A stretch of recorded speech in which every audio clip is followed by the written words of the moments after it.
Notice Exodus, the 20th chapter. And God spoke all these words, saying, I am the Lord your God, who brought you out of the land of Egypt, out of the house of bondage. Do y'all see that? He said, I brought you out of a house of bondage. Now, right off the bat, we see God reminding Israel that I've been good to you. See, those of us that saved, there are times that God reminds us that I've been good to you. You know, if it were not for me, you would still be doing such and such. See, some of y'all done been saved too long. You done forgot what the house of bondage was. You know, because some of us, we get blessed, we get cleaned up, we get to looking better, we get educated, we get good jobs and so forth. And it's as if our minds we don't remember the house of bondage. And so he's reminding his folk that, you know, I'm the one that brought your mama didn't do it. Your daddy didn't do it. You didn't do it. I brought you out the house of bondage. Now some folk come at you like that and they lying, they fabricating stuff, acting as if they have been Mr. or Mrs. Wonderful. You never had nobody go at you like that as if it wasn't for them. Oh God, I'm already teaching. Y'all ain't never had nobody come at you like that, as if they were the one that made you who you are. God did this. How many know what you are right now? God did that. But notice what he said. He said, I am the Lord who brought you out of the land of Egypt, out of the house of bondage. You shall have no other gods before me. Since I did it for you, don't put nobody before me. You shall not make for yourselves a carved image, any likeness of anything that is in heaven above, or that is in the earth beneath, or that is in the water under the earth. You shall not bow down to them, nor serve them. I want you to always remember that I brought you out. I did it for you. Woo, and for many of us, he did it even though certain folk didn't want him to do it. He did it anyhow. He did it. He did it. He did it. So I brought you out of the house of bondage. I brought you out. What do I want from you? Don't put nobody or nothing before me. That's my command. Based upon that, look at your neighbor and tell your neighbor the subject this morning. Don't bow down to false gods. Let's give him a praise for the subject this morning. Don't bow down to false gods. You can be seated. You can be seated. Don't bow down to false gods. The gods is lowercase g, because it does not represent the true and the living God. The God who speaks, hears, and acts on behalf of the true worshiper. Somebody shout, we need to be careful. See, some of us, without really knowing it, based upon how we were raised, we were bowing to idols before we knew it. We were worshiping things that had no power. Y'all quiet this morning. But again, I said, based upon how we were raised, many of us were accustomed to giving honor to something that really had no power. to the point to where we so honored these things that we felt like based upon certain things, we could read our future. We could determine how things were going to turn out. Not realizing that when you worship the stars or the heavens, you have become an idolater. Not realizing that someone has fed you some misinformation. Oh, y'all quiet, but a whole lot of us in time past, we not only was introduced to idolatry, but we became faithful to its ideologies based upon our ancestors or parents that came before us. Can I break it down? Some of us, when we grew up, we didn't believe in prayer changing things. We were taught that if we had a lucky rabbit's foot, that if we believe strong enough in this, that it can cause luck to come our way. Oh, y'all quiet up in the house. But again, we were fed misinformation. We were actually given something that was untrue, but the way it was presented to us was as if it was a guarantee. And some of you are quiet this morning, but I know you know what I'm talking about. So much to the point that where many of us would go to certain folk and would have them to read our palm or to read our future or to lay out before us how we're going to be successful and what we needed to do in order to enjoy life. You quiet this morning, but there are probably a few up in here now that's still calling 1-800 numbers in order to try to figure out what's going on in my life. And I'm going to preach it right this morning. And it's sad because sometimes the more educated a person gets in life, the farther they get away from God. Because the more you rely on science, science won't prove to say that a thing exists. But in your walk with God, sooner or later, you got to trust a God that you can't see with your natural eyes. Oh, I know I'm right about it. Some of us need to grow up and we need to lay aside these silly things. Recognize that you have a responsibility for where you are in life, and it's not left up to luck. It's left up to you choosing to make better choices or better decisions. If I want to enjoy life, there's a choice I have to make. I need to align myself with the one true living God that's in control of everything, who actually owns everything. And stop sitting there thinking that it's going to be better because somebody told you you was a Gemini. Stop sitting there thinking that you're strong because somebody told you you was a Leo. You ain't strong unless you align yourself with the Lion of Judah and have power that's beyond the power of man. But we've gotten so far into superstition that it takes us away from the true God. The Lord had to speak to Israel, his chosen people, because he had to remind them of what he had did for them.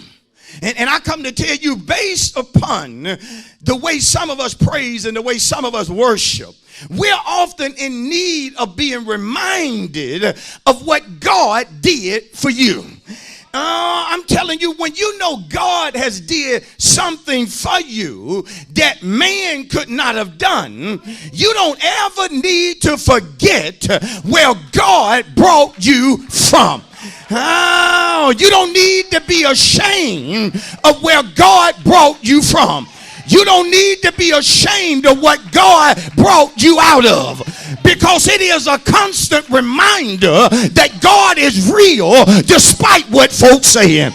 God is real despite what I'm hearing in the media. It's not a figment of my imagination. It's not that I came to a church and they brainwashed me. It's not that I'm worshiping a man, but I know what I used to be. I know the stuff that I used to get caught up in. And I know that there were times that I wanted to get out, but I couldn't get myself out. And it took the power of God to change me.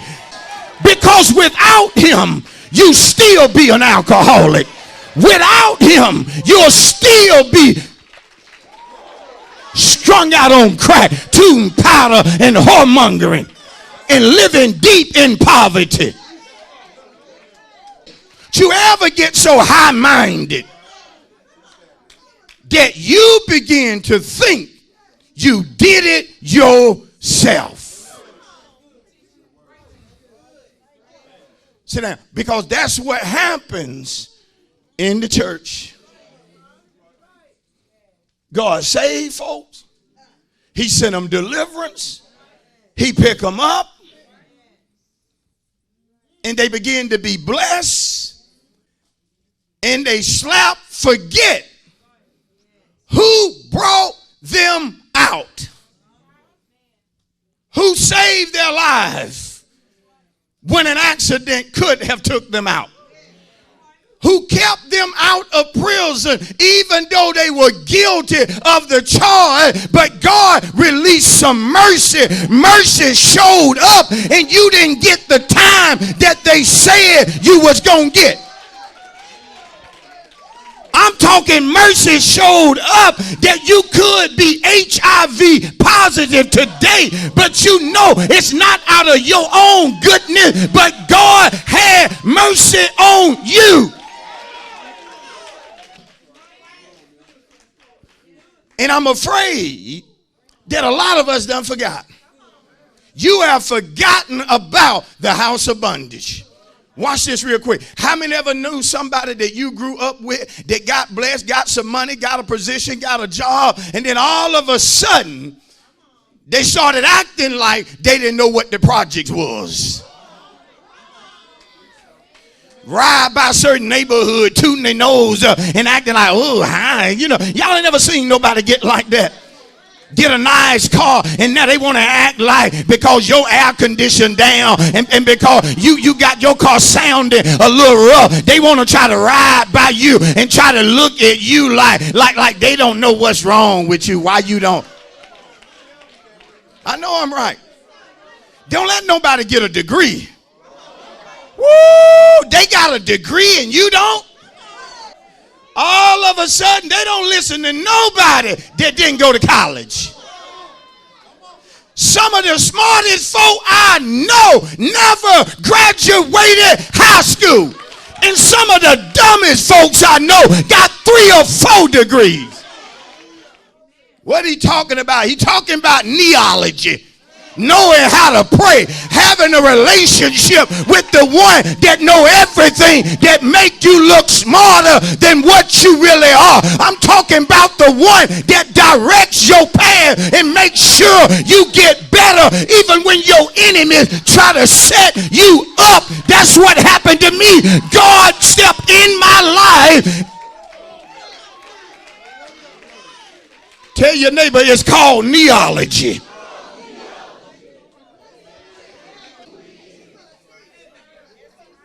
See, let me pause and say this. Don't allow it to take something bad happening to you for you to hear him.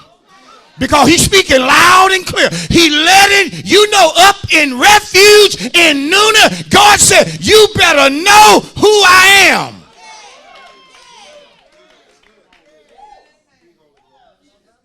I'm talking to some of you especially don't think you need God.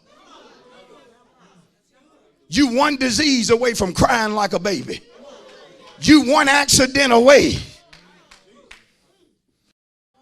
from recognizing who he is and the type power that he has. Many of us are in the house of bondage this morning because you're trapped by the power of sin.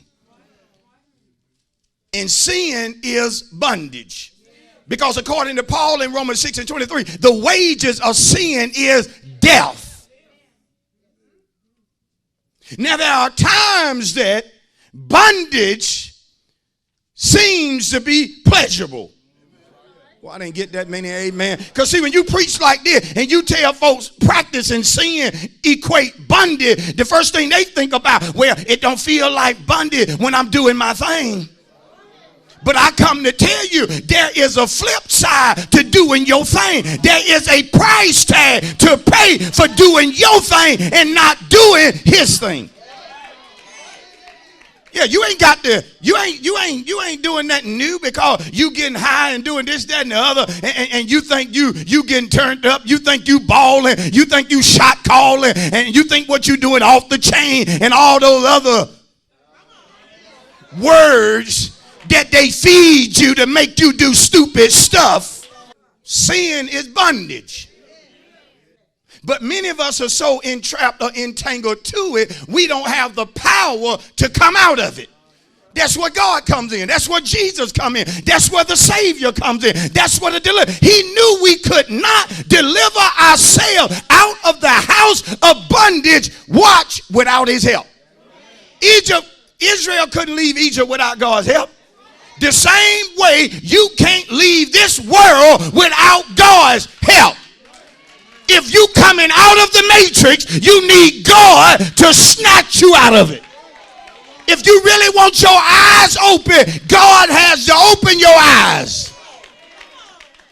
Because for many of us, the way we living is simply us duplicating what we've always seen. The mindset of people pulling a Benz into the projects. The mindset of people renting for years when they could own. The mindset of people asking when they could take. The mindset of people being dependent on something from the government once a month. The mindset of people. And then want to argue that it ain't enough. Well, Pat, they just need to raise minimum wage, and you think that's going to help. Don't you know the problem is bigger than what people make an hour? Some of you, if you get more money, you're going to do more sinning. For a lot of us, more money equates we can help folk. We can help more people. But don't be fooled. More money to some people mean more drugs, more sex. Some of you, eventually, you're going to realize everything this preacher been telling you in reference to sin is true. The biggest pimp that ever lived is Satan. Notice, he reminds them about the house of bondage. Because in order for them to truly get embedded in their spirit, verse 3, they have to be reminded of where he brought them from. See, the only way you really going to serve God with your whole heart, you have to always remember what God did for you and where he brought you out of. Watch, and the fact or the truth that you don't want to return there. See, Pastor Cochran is determined that I am not going back to what I know God delivered me from. I'm not saying I'm perfect, but I'm telling you, I'm going to trust. I'm going to rely on God when things attack my mind, when things try to pull me back into something I know God delivered me out of. I'm going to take a stand. I'm going to pray. I'm going to depend on mercy. I'm going to call for help because I'm not going back. I know how I used to be. I don't need to play around with that. Why? This is the reason, if you really know you've been delivered, you don't even want to get close. Boy, I need somebody real to slap someone with a high five and tell them, don't play like that. Just don't play like that. Oh, no, you got to get an attitude with that. High five 2 more folks, tell them, don't play like that. Don't even get close to it.